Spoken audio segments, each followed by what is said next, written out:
put some stuff on mute here. Sure.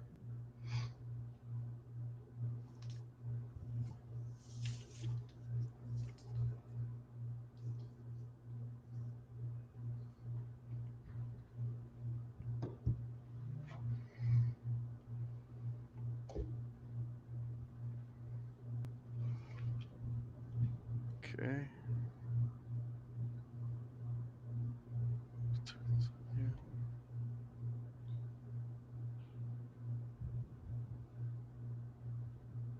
All right. Cool. Hey guys, we'll get started in 1 minute here. We're just letting people jump on.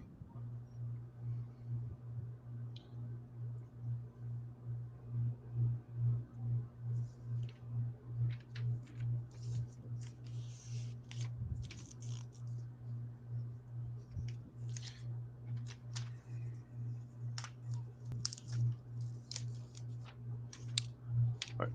Aaron, are you in Orange County or LA County? Orange County, Newport Beach. Oh, that's right. Okay. Yeah, I was talking to your partner before you jumped on the call, and my brother lives in Costa de Casa. So, Oh yeah, I know that area. Sure. yeah, so I'm actually going there this weekend. So, He's up the mountain. yeah, that's it's beautiful there. It's where I guess where the wealthy that live by the beach, they would buy their, equestrian home sites in that neighborhood, and then it kind of grew from there. I guess that's the history. Yeah, it built out in the late '90s, early 2000s. It was going gangbusters up there. All right, so we're gonna get started. I think you got to turn your feedback down maybe on your something open. Okay, it's gone now. All right, perfect. Um, all right, everybody, we're gonna get started, and thanks for joining in. And today I'm excited because usually when we're talking to multifamily investors, they're going out of state, and I've got a lot of good response from people wanting to hear how operators are successfully buying in expensive coastal markets and buying value add plays and becoming very successful at it over the years and continuing to find opportunities. So without further ado, I'm going to introduce you to Aaron Merriman from Lujan and Merriman Development Group. Thanks for joining us. Will you kind of give it just a basic overview of your company, how you started, and then we'll dive in from there? No, absolutely. Thanks a lot, and thanks for having me, Bo. Looking forward to it. So yeah, Lujan-Merriman Development Group. My business partner, Aaron Lujan, and I, we have the same first name, but we've been working together since 2005. And as you said, we're value add investors. We're both based here in Newport Beach, California, but we invest locally. We invest in A+ locations in Southern California, focusing primarily on coastal properties, in inland and really desirable areas of LA and Hollywood. So our key markets, I would say, are coastal Long Beach, Santa Monica, and really West Hollywood, and then really desirable areas of LA and Hollywood. Our business model is a bit unique because we're focusing on buildings that are typically 75 to 100 years old. We're buying in B+A locations, but the building is kind of a CB with a CB tenant profile. We're buying in that kind of 5 to 15 unit range because our business model is really predicated on creating incredible customer service for tenants, creating a micro community, and really creating an experience that they can't get in that megaplex new development type environment that you see going up in downtown LA, downtown Long Beach, and even Santa Monica. And so what we'll do is we'll go in, we'll completely renovate a building, really to compete with new construction at that level, and sometimes beyond. And so in the end, we're able to take that B+A location and create a B+A building with a B+A tenant. And so we've added value, and we've added, we've created a really nice yield for the project. We operate as a fund, We're currently raising our third fund, and I'm sure we'll dig into that, but why we do fund versus syndication. But that's a high level what we do. Oh, that's awesome. And so can you kind of just walk us back like 15 years ago when you got started? Because I'm sure there's, some people on that are high net worth people, some people that are just getting started in real estate investing, and maybe they've bought in a few houses or some small like 1 to 4 unit properties. Can you kind of walk us through like where you and Aaron, had the idea of getting into real estate? Prior to real estate, was this kind of what did you do before that as well? And then what kind of Yeah. how'd you guys kind of formulate the business plan to get started? No. So Aaron Lujan and I both come from finance backgrounds, specifically accounting. Aaron Lujan has an accounting degree from USC. I have an MBA in corporate finance from USC, and we both, he started out in public accounting and kind of cut over to corporate finance. I've been in different finance related roles and different industries, professionally before we were doing this full time. So we bring a unique look. We're very analytically driven. We're very metric driven. We're running models for different things all the time. But I think that, has boded well for us. As far as how we've kind of evolved from where we are today, when we started out in 2005, we've been value add from the beginning. But value add has many different forms. And, in 2005, the market was going nuts. There was no value to be found. So we ended up doing some deals in Mexico for probably 3 years. And, when the market collapsed, we sold out of what we were doing there. We came back. We were doing low income single family homes initially in Orange County. We evolved into low income multifamily. And then really pivoted to what we're doing today in that late 2012, early 2013 timeframe. Okay, cool. Now, do you guys, as part of do you outsource the property management, or is that handled internally? Or Yeah, no, good questions, and that gets asked a lot. So we do everything in-house, property management, construction management. We have our own accountant on staff. We do all our lease ups, and there's really two different things. There's a lease up, and there's kind of the property management side, right? But we have just found one of the things that's super, super important for us as a company is alignment, whether it's alignment with our investors, alignment with our business partners, anybody we work with. We want to make sure we're all kind of rowing the boat in the same direction. And what we find is that, the property management companies and the way they're compensated is not aligned with what we're trying to do. And we, when you talk about multifamily and you talk about multifamily valuation, it's completely correlated to the amount of rents that you get. And so we want to have a pulse on that more than, virtually any other part of our business. And that makes sense. Now, when you're buying these value add properties, oftentimes there's, tenant occupied, right? So Mhm. California's legislation, and so you guys are pretty savvy at having to deal with cash for keys, I guess. And do you have strategy behind that, or do you only buy vacant, or what's kind of the model behind that? If it's the end of the day, you have to remodel the whole building. Yeah, that's right. And we're so you're right. I mean, the entire state is now rent controlled, and then there's the different cities are more restrictive than kind of the new state stuff. The reality is we have been operating with prior to, like, take a market like Long Beach, which we're very active. Up until last year's legislation, there was no rent control, but we had been operating as if there were for probably 3 to 4 years before that time, anticipating that it would come, knowing what we're seeing in Santa Monica and LA, West Hollywood. So, that's a little bit of our secret sauce, how we do that. But, we want, when we're working with someone on a move out, we never try to iron fist them or, all these horror stories that you see in the media. We really want to work with people so that it's a win-win for everybody. There's been many cases over the years where, somebody has really been almost on an island stranded because they're very low income. They maybe have medical issues. they don't have the means to move, and they wish they could because they want to move closer to family, closer to support. And so we work with them to do that. Certain markets like a Santa Monica, like a West Hollywood, when we do acquisitions and part of our underwriting, we're ideally looking for some some vacant units. We're underwriting based on kind of what the tenant profile looks like, how long they've been there, those kinds of things. But knowing that on those projects, you're probably going to renovate more like 1 or 2 units at a time versus the entire building. You'll never get to that point. But the way the valuations work, that's completely okay.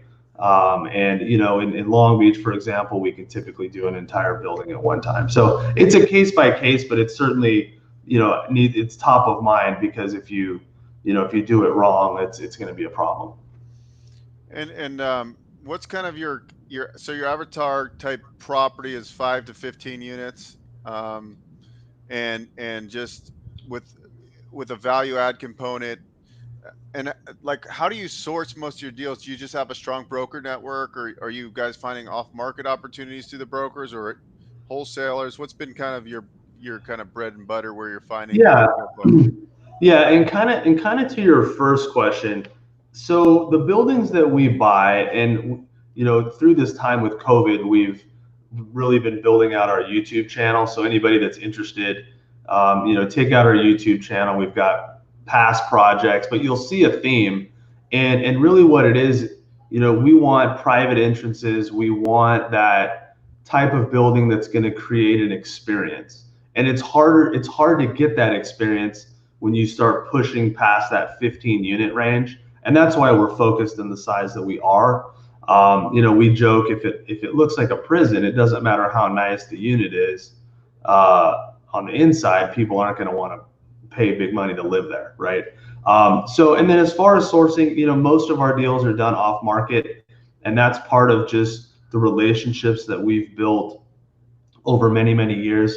We really pride ourselves on doing what we say we're going to do. We don't retrade. We don't do all the things that brokers get burned on all the time. If we say we're going to close, we're going to close. We're going to close at the price we agreed, unless something catastrophic comes up during due diligence. But yeah, I mean, it's brokers, attorneys, escrow companies. Some of our best business partners are also investors of ours. We did a deal last year, and we got it because the broker on the deal, I coached his son in football, right? And so that's kind of unique, but he knows what we do, and we have a good relationship, and it was a trust sale, and it never hit the market, so that's the struggle with what we do, and somebody that's just coming into the marketing and want to do this. It's very, very hard to find a good deal if you're just going to the MLS or that kind of thing. This is your website I put up here, so people can go to your website. I think Great. Yep. There's links to your YouTube channel there, I believe, too.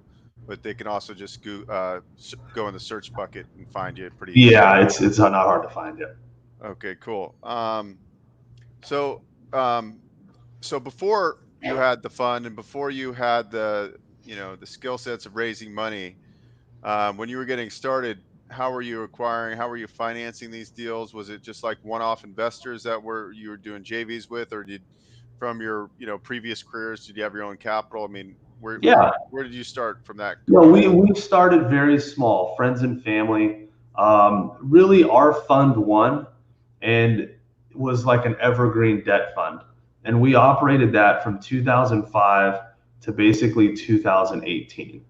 So it was a bit unique, and this is kind of part of not coming from a real estate background.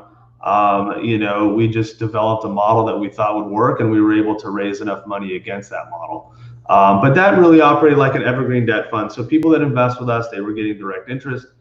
They weren't tied to any specific properties. As long as we serviced the debt, we maintained 100% of the equity in the deals that we did. And that worked well. But over time, as we kind of moved upstream into more and more expensive properties, it was getting harder to close. It's harder to raise money that way versus equity.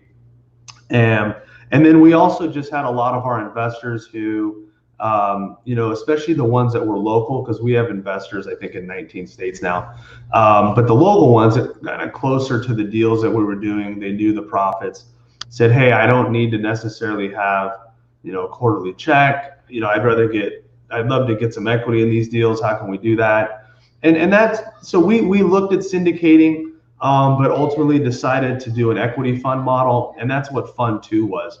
So Fund 2 was our first equity model, our first equity fund. We launched that in mid 2018. That was a $15 million fund. So we raised that. It's fully deployed now. The fund is closed. And then we launched Fund 3, which has a $100 million target. And we launched that last year, second half of last year. 100 million. Wow. Yeah. And so far, you guys have done about 100 million in transactions so far. Is that? It's I think it's a bit over that, but yeah.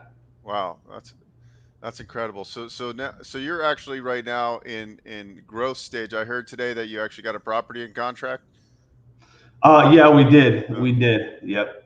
And that's Lujan's. So Lujan is on the acquisition side of the business. I'm on the capital raising, investor relations, and then we kind of co-manage other parts of the business. But that's right. So that's a great relationship too. I think a lot of people, because you guys have been partners for so long, that somebody's strong in one sector versus the other sector. So on a daily basis, you're basically sharing your past results and bringing in new investment dollars. And then who underwrites the deals typically first? Is that Lujan then? Yeah, he'll look at them first, and then typically how it'll work is if it's close, we'll have a discussion around rents, and decide what makes sense, and then we'll move. Yeah, but it goes very quickly because they're off market. So that's a big reason why we operate as a fund and not doing single deal syndications, because with syndications, if I had to call investors every time to see if they're interested in a deal, we would lose most of them, because it's, the brokers, they're just calling everybody on their list, and the first guy that says let's go gets the deal, right? So that's a big part of why we do that. That makes sense. So this $100 million fund, obviously you're not fully subscribed, so you can basically raise it as you need it. Essentially, you raise a little bit in advance, so this way, because once you raise the capital, they're not getting quarterly distributions. They're just, how would that work for the new subscriptions coming in? Yeah, no, absolutely. And without, we could spend a whole hour talking about the fund structure, but it's really simple. We actually subscribe, we're big fans of the KISS principle, keep it simple, stupid. But basically the way it works, and the fund already has 3 properties in it. And so the goal is always quarterly distributions to investors, and there's different ways those distributions can happen. Keeping in mind that it typically takes a year, give or take, on a building to take it from acquisition to fully renovated and stabilized, and doing that cash out refinance, or getting positive cash flow, those kinds of things. So after that first kind of year to 18 months of the launch of fund, the distributions tend to hockey stick as more and more properties are brought online. But it's also a symptom of when properties acquired. With Fund 2, I think we acquired, before we closed it, we had 9 properties. So we acquired 6 properties in the first 3 months, and then we acquired 6 properties in the second 6 months. So there was a lag, and it's because the capital raising kind of hockey stick that second 6 months, which then drove more acquisitions, and so we're bringing those to stabilization later in the cycle, but that's how it works. And even with COVID right now, is your collection, I mean, have you been affected at all, or just minimally? No, I mean, everybody's affected by COVID. If they say they're not, they're lying. People are affected in different ways. Our rent collections have been phenomenal. We only had 1 tenant that was impacted by COVID and lost their job. Where we're feeling it more is on the rent up of buildings in certain areas.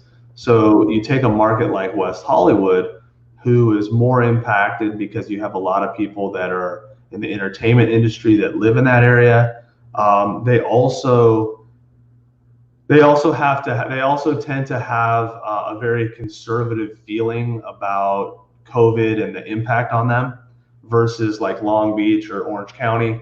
And so they're just less willing to move, less willing to look. So units have sat longer, right?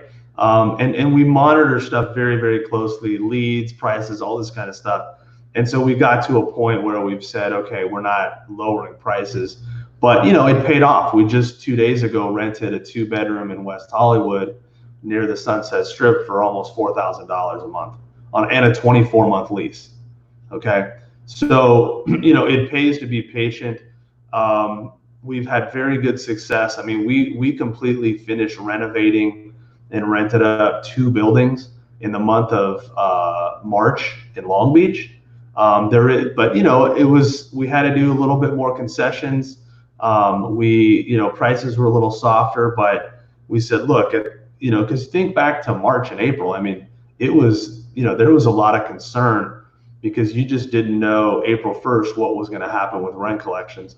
So we were hyper focused on getting really, really strong tenants in, and just getting it going, so we didn't have buildings sitting vacant.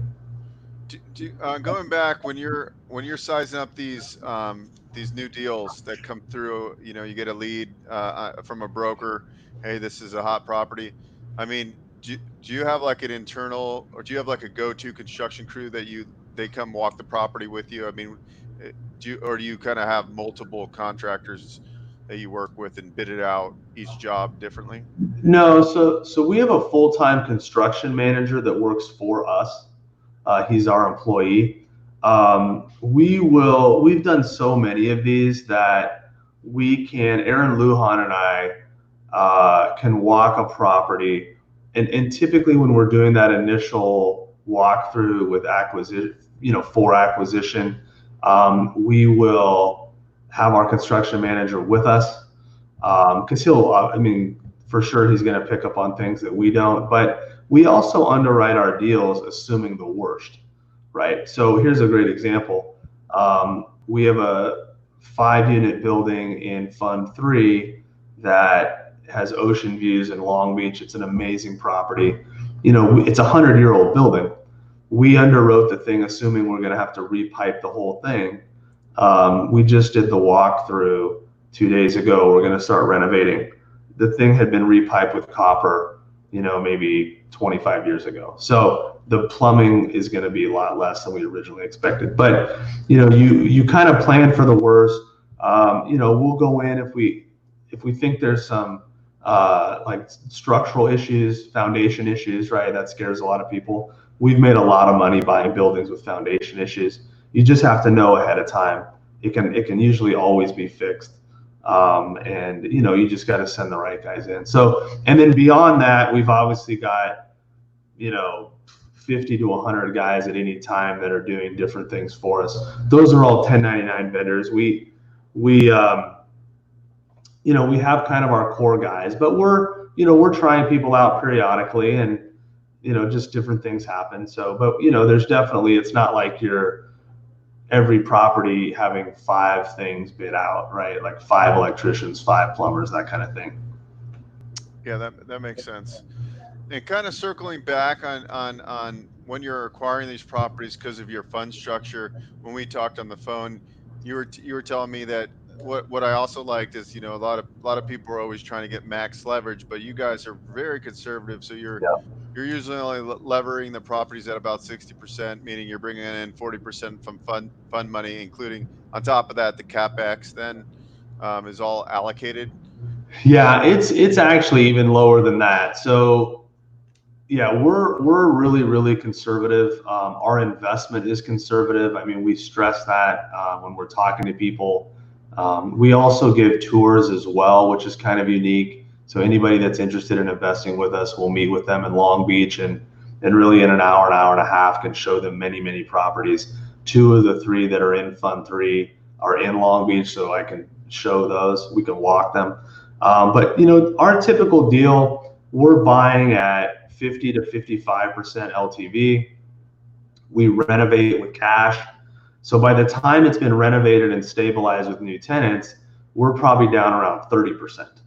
And then at that point, we'll look to do a cash out refinance, bring it back up to that 50 range, give or take. And then the entire fund is going to operate, because that's the thing you always want to look at, right? Like what does the fund look like? And that's always in that kind of 45 to 50, maybe 55, depending on timing. So very conservative, cash is king. We want healthy rents. And because of our model, typically on that cash out refinance and the properties that we're dealing with in the cap rates, because remember, the areas that we're operating have much, much lower cap rates at stabilization than the inland markets. So there's many examples where we can have most of our money out of the deal and still have a very conservative LTV within a year to a year and a half of acquisition. Which is great. So in the residential space, they call it burring, buying, fixing, then refinancing and pull your cash out. So that's your model. Do you ever go in and just want to flip the properties? Do you ever flip? Do you ever go in and just flip, or that's not? Yeah. Yeah. So flip is a 4-letter word for us. Now, what we call ourselves is opportunistic sellers. So by that I mean our properties will typically generate 10 to 12, maybe 14% yield once they've been renovated and stabilized. And that's a fast time, right? I mean, that's a year to 15 months, let's say. And so, you're killing the golden goose if you just sell that thing. And so we're very patient. If someone comes in and they're, especially a lot of overseas investors, they love what we do because it's a turnkey asset in a dynamite area. They know we do a good job. They will pay us a premium. There's, even right now with COVID and everything that's going on, we have a property that's in escrow to sell right now, and it's it's in contract for what we thought it was worth when we bought the thing once it was stabilized. So nothing to do with COVID. So it's really a case by case. And with our current fund 3, we definitely want to get these things renovated, stabilized, and enjoy the cash flows. Yeah. So you really have so you're really holding for 10 years plus once the refinance, or do you have like kind of an? Yeah, it's a 10-year. So fund 3 is a 10-year fund. Uh-huh. There'll be properties that we hold for 10. There'll be stuff, because especially like you take a building in West Hollywood. So we have an amazing building in Fund 2, all right, in West Hollywood. To really maximize the value add, you need to have the time, because you need to have the time to work through those units. And you can literally double the value of the building or more just by being patient, so it's well worth your time, because there's instances where I mentioned that unit, that we just rented to close to $4,000. When we bought that building, that unit was renting for just under $1,000. So that's a huge amount of value add. Yeah, totally. What do you do when you're talking about kind of building a certain kind of feeling when you go into your properties, a unique kind of concept where it's not like these big 100-unit properties? What are kind of some of the, I guess you would say, the sizzle features, or Yeah. is there kind of things you found over time that just like really draw like the tenants love, and kind of like some people aren't doing this, and that you found that really works well? Yeah. So, I think what happens with a lot of the new construction stuff that goes up, especially if it's a large builder, you have people that they're just grinding everything to the lowest common denominator. They're in a cube making a decision. They don't really understand the market. They don't understand the experience. And so you end up with a building that looks like they got everything at IKEA. And so for us, remember, we're buying buildings that already have character. So when we go in and renovate, we want to maintain as much of that original character as we can, but then modernize it for what you would expect, as someone that is, has a good salary. And, our typical tenant is, the kind of that college educated millennial looking for an experience. We rent to, doctors and nurses and, tech guys that work at Amazon, and, people that are, upperly mobile young professionals. And so, all our buildings, we're putting in unit washer dryers. We're doing air conditioning, we're doing recessed lights and ceiling fans, really nice kitchens, quartz countertops, nice tile or marble in the bathrooms. When we can, we restore the original hardwood floors. It's actually less expensive than going with something else, and it looks amazing, and really, it kind of draws that emotion out of people. Thank you. Yeah, that makes sense too, because I mean, especially right now, people are, they want the difference. They want something that's not cookie cutter, and I Yeah. think, you go and you look at all these new buildings, and they all look the same, and so you're kind of bringing back, revitalizing buildings, right, and kind of more of an urban, like downtown uh, location than these new kind of monster buildings. So that's No, great. and that's kind of the difference, the megaplex. We get a lot of people that are moving down from that, right? Because it's too noisy. They don't have good customer service if they have a problem. They don't really know their neighbors, and so we're really the exact opposite of that. Where's your bit? Are you basically expanding, or are you going to stay kind of where you're buying right now and just stay there? Or are there any other markets you're looking at locally to enter into, or do you just like where you're at and you think that's Yeah, that's so so our goal is to manage $1 billion in the next 5 years. In the markets that we look, and again, we look as far south as Laguna Beach, hugging the coastline up to the Santa Monica, the Palisades, and then inland through the Wilshire corridor. We believe there's more than enough opportunities in these areas that we operate. There's good density, and these buildings aren't cheap. I mean, a 10-unit building in Santa Monica is going to run you $4 million, give or take. So, it's much different than if you're going into the Midwest or the South, or that kind of thing, where you're looking for, these 150, 300, mega garden style apartment buildings. So we at least for right now, we have no intent, because part of our competitive advantage, I feel, is we're hyper focused geographically in really good areas. And so we're able to, understand typically with the phone call and like going on Google Maps, what something's worth, and we can underwrite very, very fast. If we were looking at other parts of the country, it's much harder to do that. I understand why people do invest out of state, if they're just more capital constrained.